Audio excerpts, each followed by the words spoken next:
Republican Congressman Jack Kingston of Georgia is a member of the Balanced Budget Amendment Caucus. He's called the president arrogant for telling Americans to eat their peas and accept higher taxes. Welcome, Congressman. Thanks, Matt. It's good to be with you. Now, you've been in around a long time. You were here for the 1995 shutdown. Essentially, what's different, in your view, between the kind of hijinks and shenanigans and shutdown then and the kind of brinksmanship we're seeing now? Matt, I see a different type Congress, a different culture. The new members are far more focused, I'd say, on the true numbers, the true policy, rather than the politics. 1995, you kind of had a big anti-Clinton, we're going to show you sort of attitude. This time you see a lot of sincerity, and I'd say both parties have a lot of sincerity in saying this is a serious crisis. For every dollar we spend, 40 cents is borrowed. We borrow a lot of it from China and other countries overseas that might not always have our best interest at stake. So I think that there is a debate going on here that's far more sincere and far more profound. There's a feeling that this is important for the future of America, for our children, and at the same time, as you point out, we're all concerned about the economy. So there's a lot of energy in this town right now, lots of rumors, and it's probably the most climactic period of time that I've seen since I've been here, and that's 19 years. Now, it's also a very confusing time for a lot of Americans. Harry Reid offered a statement today. I want to play it for you because if folks aren't confused enough already, give a listen to Harry Reid about the House taking the weekend off, and then I want to get your reaction. It appears to me they're going to do indirectly what they can't do directly by not sending us whatever they decide to do in time to get it done. That's, what do you make of that? Well, you know, Matt, I'd feel better if Harry Reid could pass a budget. As you know, the Harry Reid Senate rejected the president's budget 97-0. If they could pass any budget, maybe they would not have to work over the weekend. Maybe they'd be viable partners in trying to address this.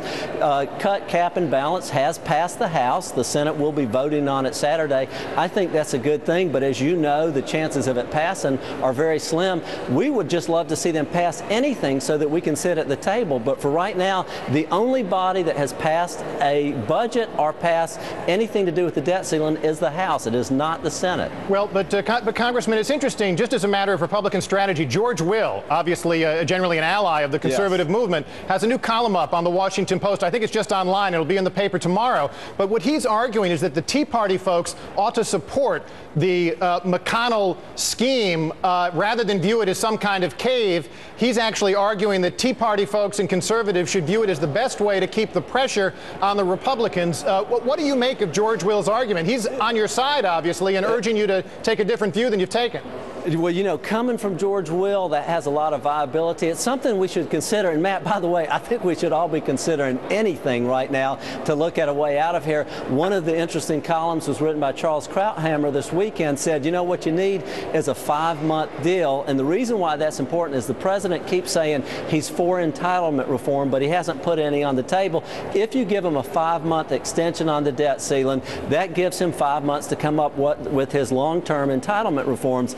And I can tell you, as a rank-and-file Republican, I'd like to see him lay that card on the table. Right now, what we're getting out of the White House is a lot of rhetoric. Zero budget out of the Senate, rhetoric out of the White House, but no concrete plans. And I think the American people deserve to receive something from it. Here's one thing that confuses me, Congressman, about your position. And this comes from someone who's urged Democrats to embrace Medicare and Social Security reform. We have to slow the growth of those programs. But I also think we need taxes as part of any long-term budget fix. And you're a representative who's got a lot of military folks in your district, 4 military bases, I think.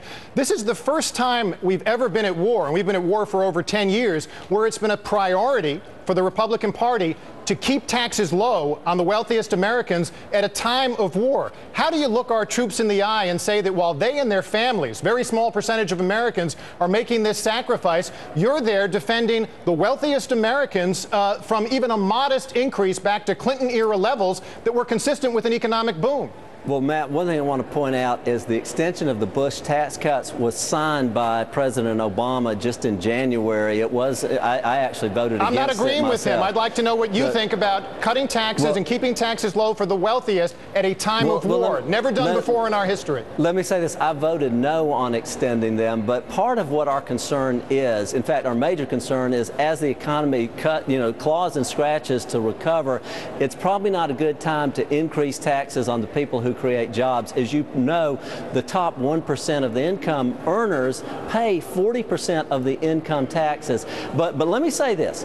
If the president wants to put major tax reform on the table, a flat tax, a fair tax, something that simplifies the tax code, makes it fair, makes it equitable, I actually think that we should talk about that. I think getting rid of some of the underbrush in terms of the corporate loopholes.